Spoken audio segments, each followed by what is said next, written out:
اب دوسری آیت میں دیکھیے وہ چیزیں جو کہ پیٹھ پیچھے کی جاتی ہیں، تین چیزیں.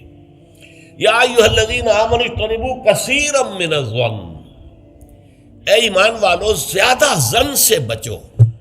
اور مراد یہاں پر کیا ہے؟ زیادہ سوء ظن سے بچو. حسن ظن کے بارے میں تو حضور کی حدیث ہے کہ حسن ظن جو ہے وہ تو عبادت میں سے ہے. حسن الظن من حسن العبادہ، یہ حضرت ابو ہریرہ سے روایت ہے، اور یہ مسند احمد ابن حنبل میں بھی ہے اور سنن ابی داؤد میں بھی ہے، ان کے حوالے سے مشکات میں بھی ہے. اس اعتبار سے حسن ظن تو مسلمان کا وصف ہے، سب سے حسن ظن رکھو، الا یہ کہ کوئی شخص ثابت کر دے کہ میں حسن ظن کے قابل نہیں ہوں، پھر آئندہ کے لیے محتاط رہیے آپ. لیکن کسی سے کوئی معاملہ شروع ہی سے بدظنی پر نہ کیجیے، سوء ظن پر نہ کیجیے. مجھ سے کہا تھا ایک صاحب نے جو یہاں اس وقت یہاں کا جو کونسلیٹ ہے، امریکن کونسلیٹ، اس میں پولیٹیکل سیکریٹری تھے، وہ میرے پاس آئے تھے خلافت کے بارے میں معلوم کرنے کے لیے کہ یہ خلافت کا آپ نام لے رہے ہیں، اس سے مراد کیا ہے. تو وہیں پھر گفتگو ہوئی کہ کانسٹیٹیوشنز کے اندر جو میکینزم رکھے جاتے ہیں، چیکس اینڈ بیلنسز، اس نے کہا ہم تو یہ سمجھتے ہیں، ہم نے اپنا دستور اس بنیاد پر بنایا ہے کہ ہر شخص چور ہے، ہر شخص بے ایمان ہے، اور ہمیں اس کا سد باب کرنا ہے. بڑے سے بڑا آدمی ہو، بڑا نیک ہو، ایماندار ہو، اس کے بے ایمان ہونے میں دیر نہیں لگتی. لہذا ہم نے تو اپنا دستور بنایا ہے کہ ہر جگہ پر چیکس ہوں، بیلنسز ہوں، اور کہیں بھی اختیار جو ہے اتنا نہ ہو جائے کہ کوئی شخص اگر بگڑ جائے تو اس کے ہاتھوں جو ہے وہ قوم کی اور ملک کی اور پوری ریاست کی مٹی پلید ہو جائے. یہ اسلامی اصول نہیں ہے. اسلامی اصول یہ ہے ابتداءً آپ کا معاملہ کسی سے بھی ہو حسن ظن کی بنیاد پر ہوگا، لیکن یہ کہ اگر اس نے آپ کے حسن ظن کو زخم پہنچائی، ٹھیس پہنچائی، ثابت کر دیا کہ میں حسن ظن کے قابل نہیں ہوں، تو اب آپ سوء ظن معاملہ کر سکتے ہیں. الحزم فی سوء الظن، یہ کہاوت ہے. احتیاط اسی میں ہے کہ سوء ظن سے کام لیا جائے، اس لیے کہ آدمی بچنا چاہتا ہے، لیکن جیسا کہ میں نے عرض کیا ابتدا کرنا سوء ظن سے یہ اسلام میں پسندیدہ نہیں ہے. لیکن یہاں دیکھیے فرمایا اجتنبوا کثیرا من الظن، زیادہ ظن سے بچو، ورنہ اس لیے کہ ظاہر بات ہے کہ ظن سے بالکل چھٹکارا تو ممکن نہیں ہے. پچھلی نشست میں ایک صاحب نے سوال کیا تھا کہ شک میں اور ظن میں کیا فرق ہے. شک یہی ہے کہ ایک انسان کے بارے میں انسان سوچے کہ کہیں یہ کام نہ کر بیٹھے، میں اعتماد تو کر رہا ہوں، کہیں یہ میرے اس اعتماد کو ٹھیس نہ پہنچائے. اور سوء ظن جو ہے وہ یہ ہے کہ انسان جو ہے بغیر کسی اسباب کے، بغیر کسی عوامل کے، کوئی سرکمسٹانشل ایویڈنس نہیں ہے اور خواہ کسی کے بارے میں برا ظن قائم کر کے بیٹھ جائے. وہ گویا کہ فیصلہ ہوتا ہے. سوء ظن جو ہے وہ فیصلہ ہو جاتا ہے کہ مجھے اس شخص کے ساتھ معاملہ سوء ظن کے ساتھ کرنا ہے، یہ نہیں. البتہ شک کا پیدا ہو جانا یہ کوئی بری بات نہیں ہے، انسان ذرا سا احتیاط کا پہلو مربوط رکھ لے. تو فرمایا یا ایھا الذین آمنوا اجتنبوا کثیرا من الظن ان بعض الظن اثم، یقیناً بہت سے ظن گناہ کے درجے میں آ جاتے ہیں. آپ نے ایک شخص کے بارے میں رائے قائم کر لی، یہ برا آدمی ہے، یہ غلط آدمی ہے، یہ تو میرے درپے ہے، میرا دشمن ہی ہے، میری جڑ کاٹتا ہی رہتا ہے، حالانکہ ایسا نہیں ہے. نتیجہ کیا ہوگا؟ آپ کا طرز عمل اپنے سوء ظن کی بنیاد پر ہو جائے گا.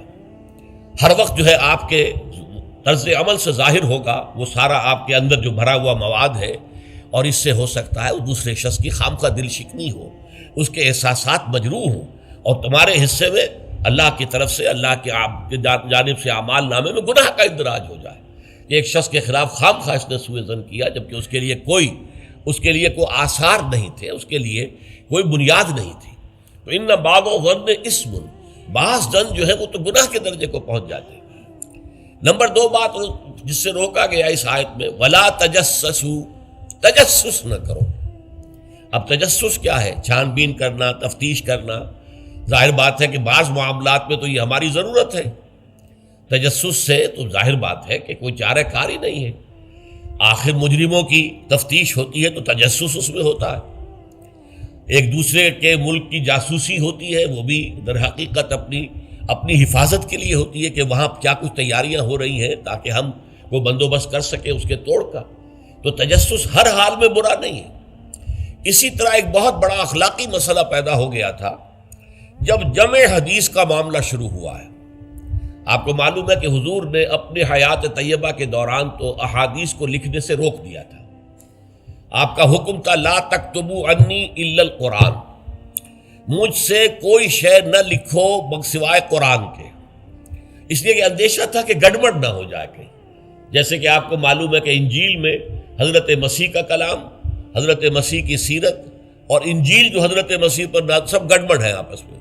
یہ بتانا مشکل ہے کہ کون سی اس میں وحی ہے، کون سا حضرت مسیح کا اپنا ذاتی کلام ہے، اور کون سی در حقیقت جو ہے اللہ تعالیٰ کی طرف سے وحی آئی ہے، اور کون سے صرف واقعات ہیں حضرت مسیح کی سیرت کے.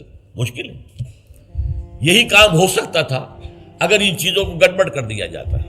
اللہ کے فضل و کرم سے اسلام میں کیا ہوا ہے؟ قرآن علیحدہ معین، بالکل معین، پھر احادیث حضور کے اقوال و افعال کو جمع کر دیا، وہ علیحدہ معین، پھر فقہ مرتب ہوئی اور اس کو بھی ترتیب دے دی گئی، سیرت علیحدہ مرتب ہوئی. سیرت میں عام طور پر ان احادیث کو بھی قبول کر لیا گیا، روایات کو، جو زیادہ مضبوط نہیں ہے، زیادہ مستند نہیں ہے. حدیث کی کتابوں میں ان روایات کو قبول نہیں کیا گیا، کیونکہ حدیث سے احکام نکلنے ہیں، شریعت کا منبع بنے گی حدیث، لہذا یہاں جو ہے بڑی چھان بین کی ضرورت تھی. تو جب محدثین نے یہ چھان بین شروع کی راویوں کے بارے میں، فلاں شخص نے فلاں سے روایت کی، اب وہ جاتے تھے اور پتہ کرتے تھے ماحول میں اس شخص کا کردار کیسا ہے، اپنے ماحول میں اسے کیسے پہچانا جاتا ہے، ایک نیک اور شریف اور سچے انسان کی حیثیت سے یا جھوٹے اور دغاباز انسان کی حیثیت سے. اس کے لیے تفتیش کرتے تھے، کیونکہ اگر اس کا کردار اچھا نہیں ہے، اگر اس کی شہرت اچھی نہیں ہے، تو پھر ہم اس سے حدیث نہیں سنیں گے. کیا پتہ اس نے اس حدیث میں ملاوٹ کر دی ہو، کیا پتہ اس نے خود اپنی جی سے گھڑ لی ہو. تو یہ احتیاط کی گئی. اس پر بعض لوگوں نے جو درویش قسم کے تھے، نیک لوگ تھے، انہوں نے کہا یہ تم قرآن کے خلاف کر رہے ہو، لا تجسسوا. قرآن تو کہتا ہے کہ تجسس مت کرو، لوگوں کے حالات کی تفتیش و چھان بین نہ کرو. تو جواب دیا گیا نہیں، یہاں یہ در حقیقت ایک دینی ضرورت کے طور پر ہے، اور جواب بھی اسی صورت سے دیا گیا. وہ جو آیت ہم پڑھ چکے ہیں، یا ایھا الذین آمنوا ان جاءکم فاسق بنبأ فتبینوا ان تصیبوا قوما بجہالۃ فتصبحوا علی ما فعلتم نادمین. یہ آپ کو معلوم ہے کہ یہ آیت نمبر 6 ہے اسی سورہ مبارکہ کی، ہم پڑھ چکے ہیں. اہل ایمان، تمہارے پاس اگر کوئی فاسق آدمی، غیر متقی آدمی کوئی خبر لے کر آئے تو تحقیق کرو، چھان بین کرو. ایسا نہ ہو کہ تم اس کی خبر، لائی ہوئی خبر پر اعتماد کر کے کوئی اقدام کر بیٹھو، کسی گروہ کے خلاف، کسی قبیلے کے خلاف جو ہے حملہ کر دو، اور پھر بعد میں تمہیں پچھتانا پڑے کہ خبر تو غلط تھی. تو اس دلیل سے پھر محدثین نے کہا یہ ہمارے لیے ایک دینی ضرورت کے طور پر کہ احادیث نبویہ سے شریعت کے احکام نکالے جائیں گے. تو ہم دیکھ لیں جو حدیث پیش کر رہا ہے اس کا کردار کیا ہے، اس کی سیرت بھی ہے کہ نہیں. اسی لیے ایک بہت بڑا علم انسانی تاریخ میں، یہ علم سوائے محمد صلی اللہ علیہ وسلم کی ذات مبارکہ کے اور کسی شخص کے بارے میں نہیں ہوا، جسے کہتے ہیں الرجال. یہ علم الرجال جو ہے کہ تمام جو صحابہ تابعین، ان کی شخصیتوں کا پورا تجزیہ یہ کر دیا گیا. یہ سارا کام اس لیے کیا گیا ہے تاکہ معلوم ہو عن فلاں عن فلاں عن فلاں عن فلاں. اس پوری چین کے اندر کہیں کوئی شخص ایسا تو نہیں ہے کہ جو قابل اعتماد نہ ہو، تو اس کی پھر وہ حدیث صحیح نہیں قرار پائے گی، وہ مستند نہیں قرار پائے گی. اسے کہیں ضعیف احادیث میں لے آئیں گے. ٹھیک ہے، یہ ضعیف ہے، اور ضعیف احادیث جو ہے وہ اخلاقیات کے بیان میں استعمال ہو سکتی ہیں، لیکن ان سے کوئی شرعی حکم نہیں نکالا جا سکتا. شرعی حکم کا استنباط جو ہے وہ صحیح اور پختہ اور مستند احادیث سے ہوگا. تو یہ ہے تجسس کے بارے میں. البتہ جس چیز سے روکا گیا ہے وہ کیا ہے؟ بعض لوگوں کے مزاج ہوتے پرورٹڈ. جیسے آپ کو معلوم ہے کہ مکھی جو ہے وہ گندگی کی تلاش میں رہتی ہے، گندگی پر بیٹھے گی. کچھ لوگوں کا مزاج ایسا ہو جاتا ہے کہ وہ اس تلاش میں رہتے ہیں، ٹو میں رہتے ہیں، کہیں کوئی بری بات انہیں ملے تاکہ لے اڑیں اسے، اس کا پرچار کر دیں، اسے عام کر دیں. کہیں سے کسی شخص کی کسی غلط حرکت کا علم ہو گیا اور اس کو لے کے اب عام کر رہے ہیں، پھیلا رہے ہیں لوگوں کے اندر. یہ جو ہے تجسس اس لیے کرنا کہ آپ کے ہاتھ میں کوئی سکینڈل بنانے کا کوئی مواد آ جائے، کوئی طریقہ ایسا ہو جائے. تو یہ جو مکھی کی ذہنیت اور مزاج رکھنے والے لوگ ہیں، یہ ان کو روکا جا رہا. تجسس نہ کرو، بلکہ کہا گیا ہے کہ اگر تمہارے کسی بھائی کا عیب تمہارے سامنے کھل جائے تو پردہ ڈالو. تم اگر دنیا میں اپنے کسی بھائی کے عیب کی پردہ پوشی کرو گے تو قیامت کے دن اللہ تعالیٰ تمہارے عیوب کی پردہ پوشی کرے گا. اور اگر تم دنیا میں اپنے بھائیوں کی پردہ دری کرو گے تو اللہ تعالیٰ تمہیں رسوا کرے گا تمام لوگوں کے سامنے قیامت کے دن. تو یہ تجسس جو ہے یہ برا ہے. بعض لوگوں کا مزاج ہوتا ہے، یہ دو بھائی جو ہیں ان میں کبھی جھگڑا نہیں ہوا، کیا بات ہے، اب وہ اندر جا کے ٹو لے رہے ہیں، کہیں سے کوئی مسئلہ نکال لیا، اس سے بھڑکایا تاکہ لڑیں آپس میں، اور پھر یہ کہ وہ بھس میں آگ لگا کے جمال و دور کھڑی تماشا دیکھ رہے ہیں کہ یہ لڑ رہے ہیں آپس میں۔ تو اس طرح کی پرورٹڈ جو ہیں بس شدہ شخصیتیں ہوتی ہیں بالفعل لوگوں کے اندر، اور یہ کن میں ہوتی ہیں؟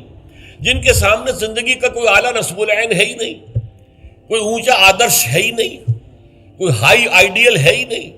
جن کے سامنے کوئی اونچا نصب العین ہے، وہ ہائی آئیڈیل ہے، وہ آدرش ہے بہت اونچا، وہ تو اس کام میں لگے رہتے ہیں، وہ ان چھوٹی چیزوں کی ان کو اس کی طرف متوجہ ہونے کا ان کے پاس وقت نہیں ہوتا۔ لیکن جن لوگوں کی زندگی کے اندر وہ اونچائی کی طرف تو کوئی رجحان ہے ہی نہیں، تو ظاہر بات ہے وہ تو پھر زمین ہی کے اندر دیکھیں گے، کیڑے مکوڑے انہیں نظر آئیں گے، یا گندگی جو ہے وہ اس کے بارے میں جو ہے اس کو لے اڑیں گے پھر بعد میں۔ اور تیسری چیز ہے وَلَا يَغْتَبْ بَعْضُكُمْ بَعْضًا، نہ ہی تم میں سے کوئی کسی دوسرے کی غیبت کرے۔ اب غیبت کیا ہے؟ کسی شخص کی غیر موجودگی میں اس کی کوئی برائی بیان کرنا، یہ غیبت ہے، یہ ہے اس کی ٹیکنیکل ڈیفینیشن۔ لیکن یہاں بھی جان لیجئے ہر غیبت غلط نہیں ہے۔ بس اوقات ایسا ہوتا ہے کہ آپ کا کوئی بھائی ہے، وہ کہیں رشتہ کرنا چاہ رہا ہے، اور وہاں کے بارے میں آپ کے پاس کوئی معلومات ہیں ایسی جو اس بیچارے کے علم میں نہیں ہے، اور آپ اسے بتاتے ہیں کہ بھائی وہاں یہ معاملہ ہے، ذرا سوچ لو۔ تو اس میں در حقیقت غیبت نہیں ہے، بلکہ یہ اپنے اس بھائی کو کسی برائی سے بچانے کی کوشش ہے۔ اس میں اس کے ساتھ نصح اور خیر خواہی کا جذبہ ہے، نہ کہ ان کو بدنام کرنے کا جذبہ۔ اگر کوئی سبب ہے ہی نہیں اور آپ بیان کر رہے ہیں تو یہ غیبت ہے۔ لیکن اگر معاملہ اس طرح کا ہے تو ظاہر بات ہے اسی طریقے سے کوئی کسی قوم کے رہنما ہیں اور بڑی شخصیتیں ہیں، اب ان کے بارے میں یہ ہے کہ پبلک میں اگر آپ کو ان پر تنقید کرنی پڑے تو اس کے اندر بھی دیکھا جائے گا کہ وہاں اس کا ہونا ضروری نہیں ہے، وہ تنقید جو ہے آپ ملک اور قوم کی مصلحت میں کر رہے ہیں۔ تو گویا کہ اس طریقے سے غیبت کی ہر شکل جو ہے وہ حرام نہیں ہے۔ البتہ ایک خیال لوگوں کو بڑا غلط ہے، وہ میں ایک حدیث کے حوالے سے اس کا اطالہ کر دینا چاہتا ہوں۔ یہ حضور سے سوال کیا گیا کہ پوچھا گیا کہ غیبت کیا ہے۔ یہ حدیث ہے، مسلم شریف میں بھی ہے، ابو داؤد میں بھی ہے، ترمذی میں ہے، نسائی میں ہے، یہ حضرت ابو ہریرہ رضی اللہ تعالی عنہ سے۔ اور امام مالک نے ایسی ایک حدیث جو ہے موطا میں مطلب بن عبداللہ سے جو ہے روایت کی ہے۔ حضور سے پوچھا گیا کہ غیبت کیا ہے، آپ نے فرمایا ذکرو کا اخاک بما یکرہ، تمہارا اپنے بھائی کا تذکرہ کرنا کسی ایسے اعتبار سے جو اسے ناپسند ہو۔ اگر اس کے سامنے کرو گے اسے ناپسند ہوگا، اس کے علم میں آئے گا کہ میرے بارے میں یہ بات کہی گئی ہے تو اسے ناپسند ہوگی۔ ایسی بات کا اس کی غیر موجودگی میں بیان کرنا۔ اب قیلا کہا گیا، سوال کیا گیا، افرأیتا کہ حضور آپ ذرا غور کیجئے، ان کان فی اخی ما اقول، اگر میرے بھائی میں وہ شے واقعتاً موجود ہے جو میں کہہ رہا ہوں تو کیا اس صورت میں بھی غیبت ہوگی؟ قال، فرمایا حضور نے، غور سے سنیے، ان کان فیہ ما تقول فقد اغتبت ہو، اگر تو اس میں وہ برائی ہے جو تم کہہ رہے تو تم نے غیبت کی، وَإِن لَمْ يَكُنْ فِيهِ، اور اگر نہیں ہے اس میں وہ شے اور تم پھر بھی کہہ رہے ہو ما تقول فقد بہتہ، تو تم نے اس پر بہتان لگایا ہے، یہ تو دوہرا جرم ہو گیا۔ اس میں کوئی خرابی نہیں ہے، برائی نہیں ہے اور آپ بیان کر رہے ہیں تو یہ تو بہتان ہے۔ البتہ کسی میں کوئی برائی ہے، خرابی ہے، نقص ہے تو یہ در حقیقت جو ہے آپ کا اس کی غیر موجودگی میں بیان کرنا یہ غیبت ہے۔ تو اس اعتبار سے غیبت کی جو برائی ہے اس کو اچھی طرح سمجھ لیجئے، اور یہ ہمارے معاشرے کے اندر بہت پھیلی ہوئی ہے یہ شے، بلکہ یہ کہا جاتا ہے اور صحیح کہا جاتا ہے کہ وہ کئی کورسز کا ڈنر ہونے کے بعد جو ہے پھر جب گفتگویں ہوتی ہیں تو معلوم ہوتا ہے کہ سب سے زیادہ لذیذ ڈش جو ہے وہ ایک دوسرے کی غیبت ہے۔ اور ہوتا کیا ہے، شادی کا کہیں پر مجمع لگا ہوا ہے اور جو ہے وہ ابھی بارات نہیں آئی ہے یا کوئی اور مسئلہ ہے، بیٹھے ہوئے ہیں، تو جب 3 آدمی بیٹھے ہوں گے تو کسی اور کی غیبت کریں گے، اور جب ان میں سے ایک اٹھ کے چلا جائے گا تو اب یہ دونوں اس کی غیبت کریں گے۔ یہ ہمارے معاشرے کا عام رخ ہے، یہ ہمارا جو ہے یہ گویا کہ سب سے زیادہ ڈیلیشس ڈش جو ہے وہ غیبت ہے۔ تو اس کے لیے شدت کے ساتھ روکا گیا، اور اس کے لیے جو پھر تمثیل دی گئی ہے، اَيُحِبُّ أَحَدُكُم مَّن يَأْكُلَ لَحْمَ أَخِيهِ مَيْتًا فَكَرِهْتُمُوهُ، کیا تم میں سے کوئی شخص اسے پسند کرے گا کہ وہ اپنے مردہ بھائی کا گوشت کھائے؟ تو اس پر تو تمہیں گھن آ گئی، تمہیں بہت برا لگا۔ کوئی شخص گوارا کرے گا کہ اپنے مردہ بھائی کا گوشت کھائے؟ لیکن سوچئے کہ ایسی تمثیل کیوں دی گئی؟ یہ اللہ کا کلام ہے بغیر کسی ربط کے تمثیل اور تشبیہ جو ہوتی ہے کسی ربط کی بنیاد پر ہوتی ہے نا، ورنہ تشبیہ اور تمثیل کا فائدہ کیا ہوا؟ ربط کیا ہے؟ جیسے ایک مردہ اپنے دفاع پر کے قابل نہیں ہے، آپ ادھر سے بوٹی کاٹ لیجئے، ادھر سے بوٹی کاٹ لیجئے، پڑا مردہ ہے، آپ پوری اختیار کے ساتھ جہاں سے چاہیں اس کی بوٹی اڑا لیں۔ اگر وہ زندہ ہو تو وہ ہاتھ لگانے دے گا آپ کو جسم کے اپنے کسی حصے پر۔ بعین ہی یہ معاملہ ہے، آپ کا بھائی موجود نہیں ہے اور آپ اس کی عزت پر حملہ کر رہے ہیں، مانوی شخصیت پر حملہ ہے۔ اس جسم کی نسبت مانوی شخصیت زیادہ قیمتی ہے، زیادہ اہم ہے۔ آپ اس کی مانوی شخصیت پر، اس کی عزت پر حملہ کر رہے ہیں اور وہ قادر نہیں ہے دفاع کرنے پر۔ اگر وہ ہوتا اور بات کرتے، اور یہ چیز پسندیدہ ہے، اگر آپ پبلک کے اندر اس کے منہ پر کہیے بات تو معلوم ہوگا، بلکہ اس میں جو پسندیدہ ترین بات ہے وہ یہ ہے کہ کسی بھائی کا کوئی عیب ہے، علیحدگی میں جا کر بتاؤ، بھائی تمہارے اندر مجھے یہ نقص نظر آ رہا ہے، برا نہ ماننا، میں نے تمہاری اصلاح کے لیے کہا ہے، مجھے تم سے کوئی قد نہیں ہے، دشمنی نہیں ہے۔ یہ نہایت پسندیدہ بات ہے۔ اس کو کہا گیا المسلم و مرۃ المسلم، ایک مسلمان دوسرے مسلمان کے لیے آئینے کے مانند ہے۔ جیسے آپ آئینہ دیکھتے دیکھتے رہے، یہاں کوئی داغ لگا ہوا، دھبا لگا ہوا، آپ اسے دھو دیتے ہیں، ہٹا دیتے ہیں۔ اسی طریقے سے ایک مسلمان کو اپنے مسلمان بھائی کے لیے آئینے کے مانند ہونا چاہیے کہ وہ اسے اس کی خرابیوں پر، اس کی برائیوں پر مطلع کر دے، لیکن یہ اطلاع جو ہے یہ ہوگی خلوص کی بنیاد پر، خیر خواہی کی بنیاد پر، اسے ذلیل کرنے کے لیے نہیں، اسے بدنام کرنے کے لیے نہیں، بلکہ یہ کہ اس کے سامنے علیحدگی میں، تنہائی میں بات کی جا رہی ہے۔ البتہ اس کی غیر موجودگی میں بات کی جائے وہ غیبت ہے، اور وہ بالکل صحیح تمثیل ہے جو قرآن نے استعمال کی ہے، صحیح ترین تمثیل ہے۔ اَيُحِبُّ أَحَدُكُمْ أَن يَأْكُلَ لَحْمَ أَخِيهِ مَيْتًا فَكَرِهْتُمُوهُ، کیا تم میں سے کوئی شخص پسند کرے گا اپنے مردہ بھائی کا گوشت کھائے؟ بالکل اسی طریقے سے وہ تمہارا بھائی جو محفل میں نہیں ہے، وہ اپنی عزت کے دفاع پر قادر نہیں ہے۔ اگر وہ ہوتا تو کہتا بھائی آپ غلط کہہ رہے ہیں، آپ کو مغالطہ ہوا ہے، بات یوں نہیں تھی، یوں تھی، کوئی ایکسپلین کرتا، کوئی اپنا دفاع کرتا، کوئی اپنی شخصیت کا، اپنی عزت کا تحفظ کرتا، لیکن وہاں نہیں ہے وہ تو اپنے تحفظ پر قادر نہیں ہے۔ لہذا یہ غیبت در حقیقت مانوی سطح پر وہی شے ہے جو مادی سطح پر کسی مردہ بھائی کا گوشت کھانا ہے۔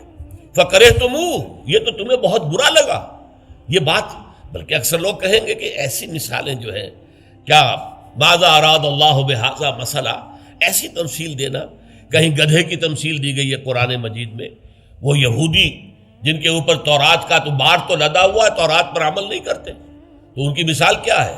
کمثل الحمار یحمل اسفارا، وہ تو ایسے ہے جیسے کہ گدھا ہے، اس کی پیٹھ کے اوپر کتابوں کے انبار لگے ہوئے ہیں، گٹھری باندھ کر جو ہے مکالمات افلاطون لکھی ہوئی ہے، یا انسائکلوپیڈیا برٹانیکا کی گٹھری باندھ کے رکھ دی گئی ہے، اسے کیا فائدہ؟